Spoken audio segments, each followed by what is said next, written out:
Krishna channel में आप सबका स्वागत है। आज हम केमिस्ट्री पढ़ने वाले हैं, उसका पार्ट 10 करेंगे और इससे पहले जो नोट क्लास हुआ है उसका प्लेलिस्ट में आपको मिल जाएगा, तो वहाँ से आप देख सकते हैं। आज हम पढ़ेंगे नॉन मेटल के विषय में। तो नॉन मेटल क्या हो, इससे पहले हम देखे थे मेटल के विषय में। तो मेटल में क्या था, तो उसमें इलेक्ट्रॉन क्या होता था, तो रिलीज होता था। और नॉन मेटल में क्या होता है, तो इलेक्ट्रॉन का गेन होता है, तो इलेक्ट्रॉन की प्राप्ति होती है। तो जब गेन ऑफ इलेक्ट्रॉन होता है तो वो नॉन मेटल कहलाता है। तो जब इलेक्ट्रॉन का गेन हुआ है यहाँ पे, जब यहाँ पे इलेक्ट्रॉन का गेन हो रहा है तो यहाँ क्या हुआ, तो निगेटिव चार्ज आ जाता है। अब जब निगेटिव चार्ज आता है तो कोई कभी भी अगर निगेटिव चार्ज आ जाता है तो वो क्या होता है, अनायन हो जाता है। तो ये अनायन क्यों फॉर्म हुआ, कैसे फॉर्म हुआ, तो गेन ऑफ इलेक्ट्रॉन के वजह से ही अनायन फॉर्म हुआ, क्योंकि यहाँ पे निगेटिव चार्ज आ जाता है जब ये इलेक्ट्रॉन ऐड होगा तो।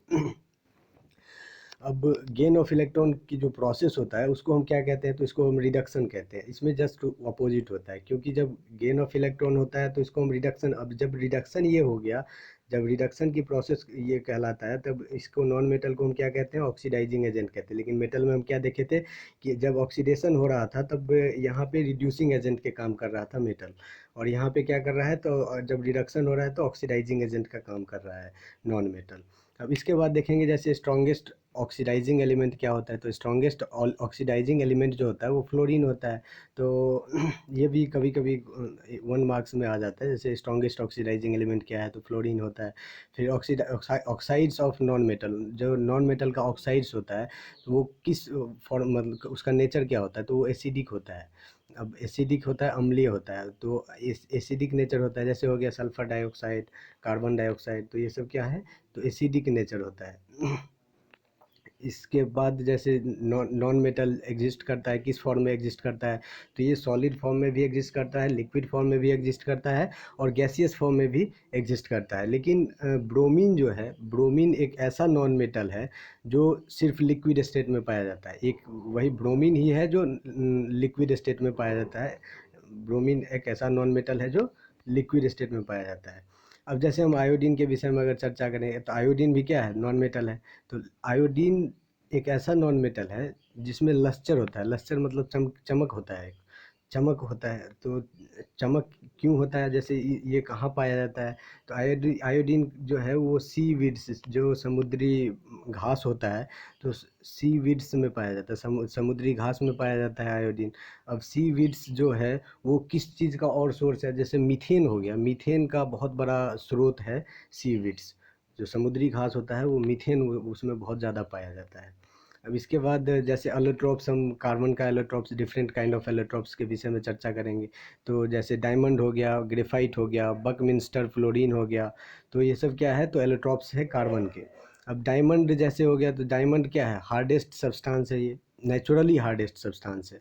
लेकिन अगर प्राकृतिक रूप से हार्डेस्ट पदार्थ, मतलब सबसे कठोर पदार्थ का पूछा जाए तो वो डायमंड होता है। लेकिन अगर सिर्फ मैन मेड भी पूछा जाए, मैन मेड हार्डेस्ट सब्सटेंस के विषय में अगर पूछा जाए तो वो ग्रेफीन हो जाता है।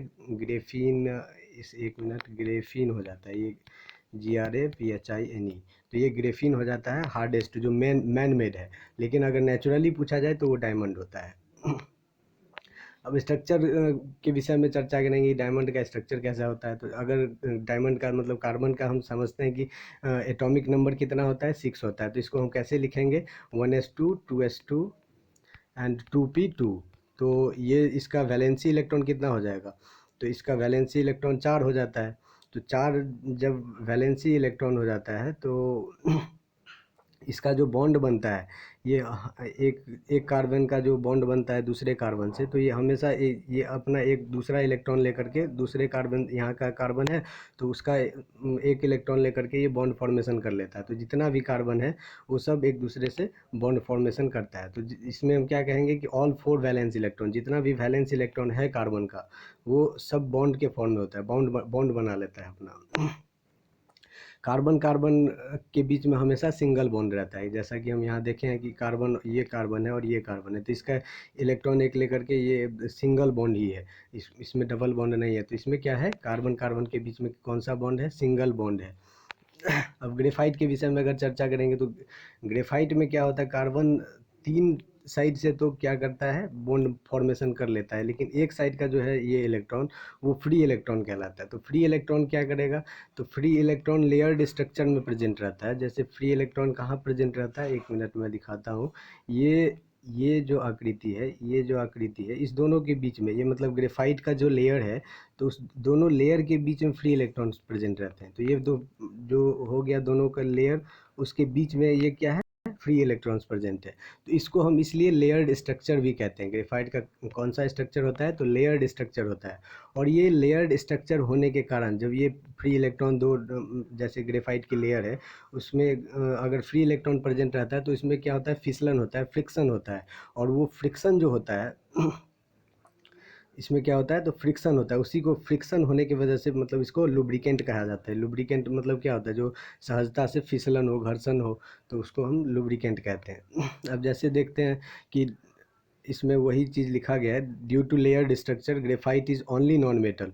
ग्रेफाइट ही एक ऐसा नॉन मेटल है which is good conductor of heat and electricity, जो गुड कंडक्टर है किसका, तो हीट और इलेक्ट्रिसिटी का। अब देखेंगे इसके बाद, जैसे सॉलिड लुब्रिकेंट कौन सा होता है, तो सॉलिड लुब्रिकेंट एक ही होता है, ग्रेफाइट। तो ग्रेफाइट ही एक ऐसा पदार्थ है जो सॉलिड लुब्रिकेंट है। अब अगर लेड की विषय में चर्चा किया जाए तो लेड जो है वो पेंसिल में पाया जाता है। ग्रेफाइट जो लेड पेंसिल है उसमें क्या पाया जाता है, तो ग्रेफाइट पाया जाता है। लेकिन शुरू में जो क्या हुआ था, तो लेड पेंसिल में लेड ही हम यूज़ करते थे, लेकिन लेड यूज़ करने से क्या होता था, तो कैंसर होने की संभावना ज़्यादा हो गया था। तो इसी वजह से लेड को अवॉइड किया गया, और लेड पेंसिल में अब हम क्या यूज़ कर रहे हैं, तो ग्रेफाइट का यूज़ करते हैं। अब जैसे अगर पूछा जाए कि percentage of lead in lead pencil में लेड का कितना परसेंटेज है, तो उसमें 0% है, क्योंकि लेड पेंसिल नाम है, लेकिन लेड पेंसिल में क्या यूज़ करते हैं, हम ग्रेफाइट यूज़ करते हैं। तो इसमें लेड कितना है, तो 0% है। तो ये भी कभी कभी पूछ लिया जाता है। अब जैसे इन ड्राई सेल में शुष्क सेल जो होता है, उसमें क्या होता है, ग्रेफाइट एक्ट करता है कैथोड की तरह। कैथोड की तरह ये अपना परफॉर्म करता है। अब इसके बाद देखेंगे बकमिंस्टर फुलेरिन के विषय में। तो बकमिंस्टर फुलेरिन जो होता है, वो उसका स्ट्रक्चर होता है सॉकर बॉल की तरह। जैसे फुटबॉल होता है ना, फुटबॉल की तरह उसका स्ट्रक्चर होता है। जिसमें टोटल नंबर ऑफ कार्बन जो है, कार्बन की टोटल संख्या जो है वो 60 होता है, टोटल 60 इसकी संख्या होता है। अब जैसे ये एक हो गया, 2 3 4 5, तो ये नंबर ऑफ 5 मेंबर कार्बन कहलाएगा। Number of 5 member carbon ring में 12 इलेक्ट्रॉन रहते हैं, जबकि number of 6 member carbon ring में 20 इलेक्ट्रॉन रहते हैं। अब एलोट्रॉप्स ऑफ फास्फोरस के विषय में हम चर्चा करेंगे। तो डिफरेंट टाइप्स ऑफ एलोट्रॉप्स होते हैं, जैसे रेड फास्फोरस हो गया, और वाइट फास्फोरस हो गया, ब्लैक फास्फोरस हो गया। तो ब्लैक फास्फोरस उतना इंपॉर्टेंट है नहीं, तो इसके विषय में हम चर्चा नहीं करने वाले हैं।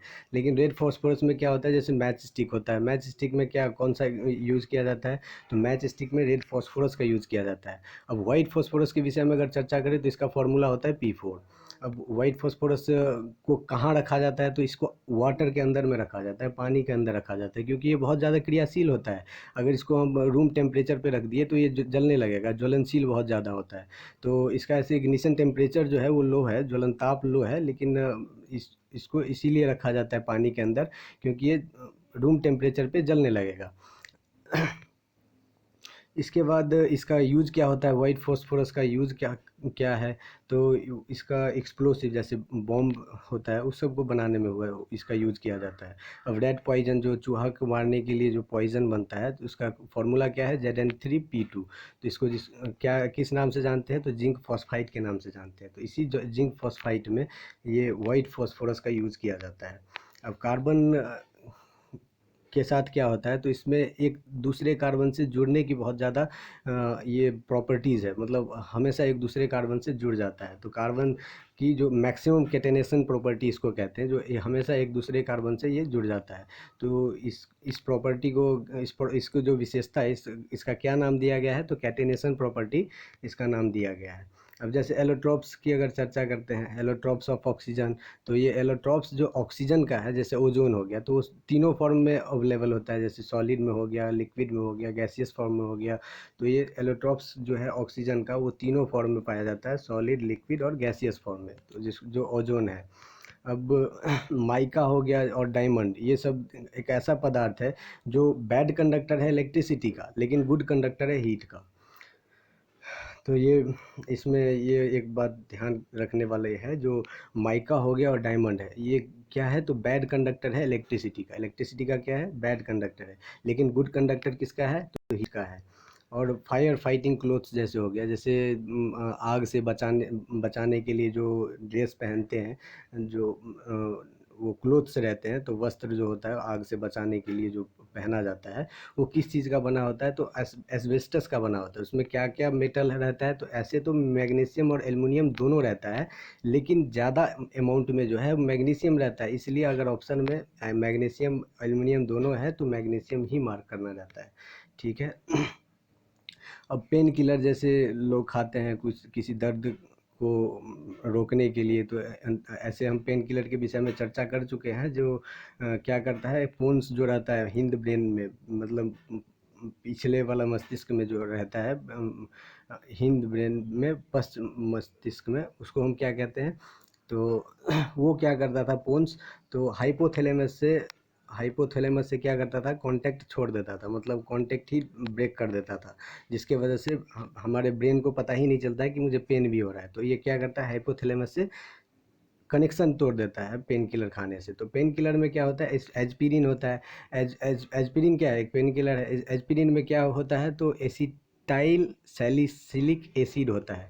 एसिटाइल सैलिसिलिक एसिड पाया जाता है इसमें, और एसिटाइल मतलब 2 कार्बन का यूज़ किया गया है इसमें। और एक और बराबर एक और क्वेश्चन आ जाता है, ये बहुत इंटरेस्टिंग है। जैसे नेल पेंट रिमूवर हो गया, तो जैसे ये कुछ नेल्स में लगाते हैं लड़कियां लोग, तो वो उसको रिमूव करने के लिए जो थीनर का यूज़ करते हैं, तो थीनर किस चीज़ का बना होता है, ये भी क्वेश्चन कभी कभी आ जाता है। तो वो जो थीनर रहता है वो किस चीज़ का बना रहता है, एसीटोन का बना रहता है। और आर्टिफिशियल परफ्यूम जो है वो इथाइल एसीटेट का बना रहता है। तो आज के लिए इतना ही, और अगले क्लास में फिर देखेंगे। Thank you. वीडियो देखने के लिए बहुत बहुत